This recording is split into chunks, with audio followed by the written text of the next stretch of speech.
મોરબીમાં યુવકે કરેલી આત્મહત્યાનો કેસ આ કેસમાં કાર્યવાહી કરવામાં આવી છે। મોરબીમાં જે યુવકે આત્મહત્યા કરી હતી આ કેસમાં કાર્યવાહી કરવામાં આવી છે। હાથ ઉછીના રૂપિયાની ઉઘરાણીમાં યુવકે કરેલી આત્મહત્યાના કેસમાં મોરબી પોલીસે કરી કાર્યવાહી।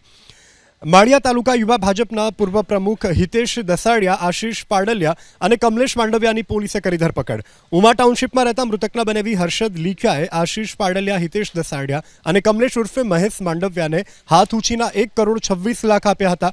આરોપીઓ રૂપિયા પરત આપતા ન હોવાથી હર્ષદભાઈ આ બાબતે તેમના સાળા વિપુલ વિરજાને વાત કરી હતી। ત્યારબાદ હર્ષદભાઈ અને મૃતક વિપુલે આરોપીઓ પાસેથી રૂપિયા પરત માંગ્યા। જોકે વાત પસંદ ન આવતા ત્રણેય આરોપીએ ફરિયાદ કરી હર્ષદભાઈ તેના સાળા વિપુલને ડરાવી ધમકાવી જાનથી મારી નાખવાની ધમકી આપી હતી। રૂબરૂ અને ફોન પર સતત ધમકીઓથી કંટાળી આખરે વિપુલ વિરજાએ ઝેરી દવા આપી આત્મહત્યા કરી।